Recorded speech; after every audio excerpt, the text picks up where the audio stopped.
The story begins with our main protagonist, called Misumi Makoto, who is transported to another world to become a hero by the god, called Tsukiyomi. The other world's goddess deems Makoto too ugly and banishes him to a wasteland world, infested with non-humans and monsters, only giving him the ability to understand the languages. Tsukiyomi intervenes and explains to him that in Japan, Makoto's abilities were restricted by modern life, but in the new world, he is quite powerful and free to do whatever he pleases.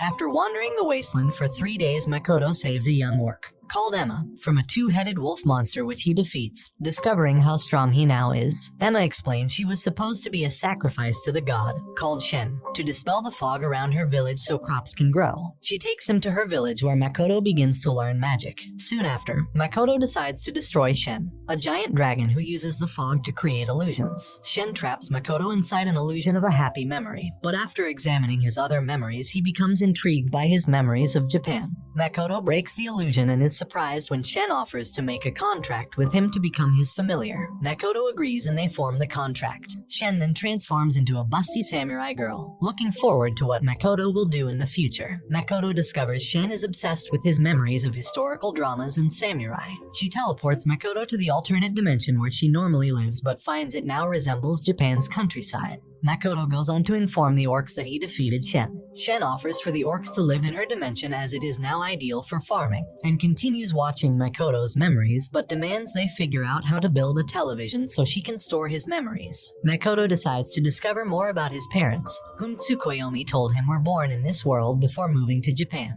Shen appears with an injured dwarf, explaining their dimension is being attacked by a spider, called Black Disaster, that is cursed with eternal hunger and consumes everything. Makoto manages to completely obliterate the spider but collapses as it regenerates. Shen tries to intervene, but the spider suddenly declares that the extreme violence has satisfied its masochistic hunger, and she is determined to stay with Makoto forever. Shen suggests that the spider should also form a contract with Makoto to gain a human form, and she agrees, with Shen performing the ritual despite Makoto being unconscious. Makoto awakens and finds he has a new, similarly busty female servant who makes him slightly nervous. The dwarf is revealed to be called Baron, an elder dwarf capable of crafting artifacts. Baron also moves his village into Shen's dimension. Shen and the spider request personal names, so Makoto renames Shen Tamo after Tamo Gozen, and names the spider Mio. While he was unconscious, Makoto discovers Tamo and Mio went recruiting and his village is now populated by orcs, dwarves, mist lizards, and alk spiders.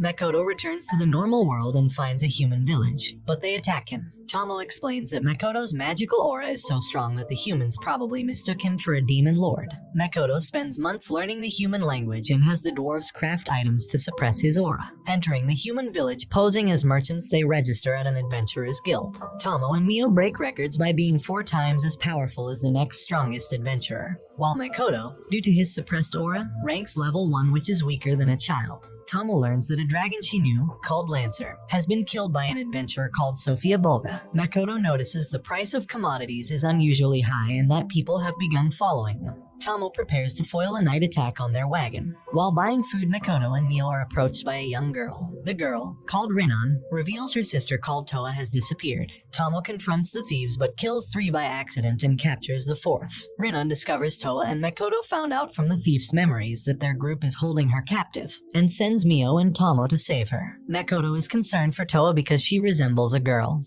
called Heisukawa, who he knew in Japan. Mio and Tamo locate Toa and her captor, called Mills Ace, the current strongest adventurer. Rinon sneaks away and tells the thieves Makoto's wagon was full of expensive fruit, but he has already sold it. The thieves insist she steals Makoto's gold to pay Toa's debts. Mills, who is revealed to be the thieves' secret leader, reveals a demon lord recently approached the city and had a bounty placed on its head, so he wants Mio and Tamo to help hunt it, not realizing the demon lord was actually Makoto. Rinon decides she can't steal from Makoto after he was so nice to her. Mio and Tamo defeat Mills and his thieves, and destroy part of the city competing to see who defeated the most enemies. Rinon reunites with Toa, who is identical to Heisukawa apart from her hair color. Makoto praises Mio and Tamo for rescuing Toa, but then violently blasts them back to the wasteland to repent for foolishly destroying the entire human city. Tamo alters everyone's memories so the world believes a monster horde destroyed Zetsuya. As Zetsuya's guild was destroyed, Makoto must re-register in Sage, the next closest town. Makoto tricks Tamo into training alone in in the wilderness while he travels to Tsage with other adventurers. Mio and Makoto kill many monsters which Toa harvests for valuable parts, including rare ruby eye ants. Re-registering in Tsage, Makoto celebrates with the other adventurers, Louisa the elven archer, Hazel the human alchemist, and Ranina the dwarf priest knight. Makoto decides to sell the ruby eyes to the Rembrandt Trading Company, but is warned by Toa that Rembrandt has a bad reputation. Returning to his village, Emma reports on their progress. The elk are settling in the mountains, the dwarves have begun constructing buildings, and the mist lizards clear the farmland while the orcs have begun constructing Makoto a castle. Makoto begins to worry as Tomo has been gone a long time. Makoto is given a merchant's outfit by the dwarves to further suppress his aura, but his magic is too powerful and destroys the outfit. Makoto discovers that magical ingredients grown in the demiplane are more potent than normal. Makoto takes the ruby eye to Rembrandt and finds the manager is quite difficult to deal with. The manager, called Patrick Rembrandt, is dismissive until he sees the ruby eyes and apologizes. He happily reveals that the eyes make ambrosia, a cure for his wife and daughters who had been cursed by a witch. Makoto goes to register as a merchant and passes the written exam easily as it is basic middle school mathematics. The second test is to gather 4 dangerous items, but he takes advantage of a rule saying he can substitute items of equal value and substitutes the ruby ants. Makoto returns to the demiplane where he plans to set up a hidden portal to trick traveling merchants into thinking the demiplane is a hidden city, in which they can trade for demiplane items and return home, creating a demand for demiplane products. Locating Tomo with Mio, Makoto realizes Mio has become addicted to his memories of anime and children's cartoons. Tomo and Mio are confused when Makoto chooses to sleep alone rather than pick one of them to make love, so they decide that they must come up with a seduction plan. Hazel agrees to Makoto's request to help brew the ambrosia. An adventurer watches Makoto and decides to gather as many adventurers as he can to stop whatever Patrick is doing with Makoto. Patrick secretly has the witch doctor who cursed his family killed. Meanwhile, Hazel brews the ambrosia. Makoto is able to restrain Patrick's wife, called Lisa, who has become a monster, and in turn Patrick successfully administers the ambrosia. Using this method, they also cure Patrick's daughters. Makoto returns to Tomo and Mio, but they are attacked by the adventurer, called Lime Latte, and his numerous allies. After defeating all 200 enemies, Lime claims he only wanted a sleeping curse put on Lisa and her daughters as revenge for Patrick preventing adventurers who displeased him from finding further work, many of whom later died on quests too dangerous for them to handle, and has no idea why the witch doctor actually cursed them into monsters. Lime apologizes to Patrick, who decides to let him live, and Lime retires from adventuring. Tomo, who had seen in Lime's memories that he sends his wages to the orphanage where he grew up, gives him a katana forged by the dwarves and hires him to spy for her. Meanwhile, despite his gratitude to Makoto, Patrick considers what to do about Makoto starting a competing trading company. Returning to the demiplane, Emma informs Makoto that yet another problem has arisen. The warriors in Makoto's village are depressed after training, and Makoto learns it is his fault, as during training he completely overwhelms them to the point they lose their self-confidence. He also realizes the various species don't train with each other, so he arranges weekly competitions inspiring them to strengthen themselves and each other. Makoto, Mio, and Tomo re-register as adventurers and are immediately asked to train an adventurer to replace Lime Latte. Makoto chooses Toa and asks Tomo to train her, though Tomo is troubled as she knows Toa resembles the girl from Japan and worries Makoto misses his former life. Tomo puts Toa and her team through a brutal training regime, and then tests their new abilities by ordering them to defeat a nest of 100 ape monsters, proving them the strongest adventuring team. Makoto decides to collect ambrosia flowers, the flowers eaten by the ruby ants that make their eyes valuable. He also decides to rent shop space from Patrick, who realizes Makoto wants to rent, as buying would bring him to the attention of the Tsage Kingdom, who would ask him to spy on Patrick, which Makoto does not want to do. Patrick agrees to arrange a shop space for Makoto in a neutral city not allied to any kingdom. The village throws a party to celebrate Makoto opening his trading company. The kind reveals they have located ambrosia flowers in the outside world, but decided not to harvest any as they are protected by elves. Mio and Tomo sense Makoto dying repeatedly during archery training. Tomo instructs Makoto to clear his mind and to focus on the target, but he unintentionally merges with the environment and dies for a split second. which feels to Tomo and Mio like he has committed suicide. This has caused his mana to increase to god level. If it continues, the goddess who banished him to the wasteland will see him as a rival and try to kill him.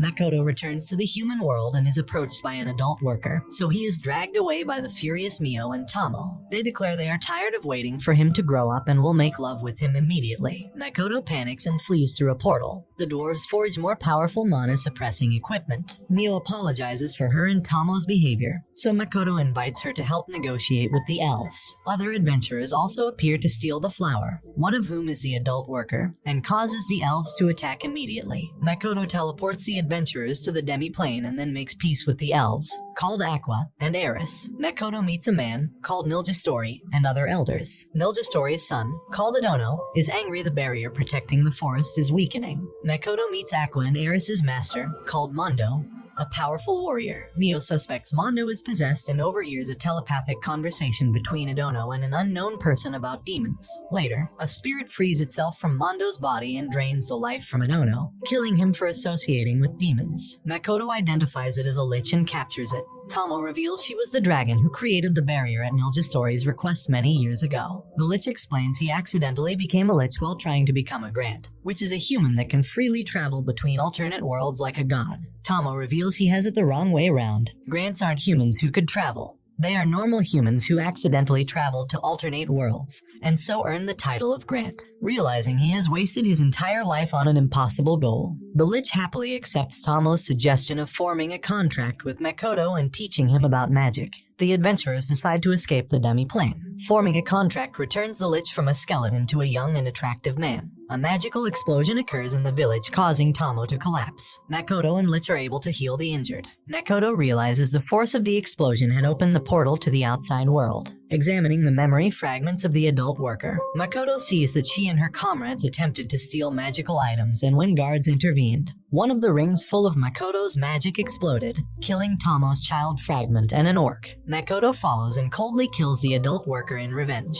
After the funerals, Makoto learns from Lich, now named Shiki, he was able to see the adult worker's memories, because memory viewing is one of Tomo's powers, a sign they trust each other implicitly, though this makes Mio jealous. Makoto orders walls to be constructed, so that any adventurers who visit the demi-plane to trade are kept separate from the village itself. Makoto visits Patrick, who has arranged Makoto's shop space in the neutral town of Rotsgard Academy. Makoto hopes to visit the academy to learn more about the world, the goddess, and humans, as he may be gone a considerable time. He takes only Shiki with him and gives Mio and Tomo some more memories as gifts. As they prepare to teleport, the goddess suddenly locates Makoto and tampers with his teleportation, sending him to a distant battlefield where two demon warriors attack him and sever two of his fingers. The two are revealed to be Sophia Bulger and Mitsurugi, the strongest adventurer in the world, and the superior dragon she became famous for supposedly killing. They explain they have joined the demon army to destroy humanity. Makoto removes all his mana-suppressing equipment, overwhelming Mitsurugi with his magic and shattering Sophia's legendary sword.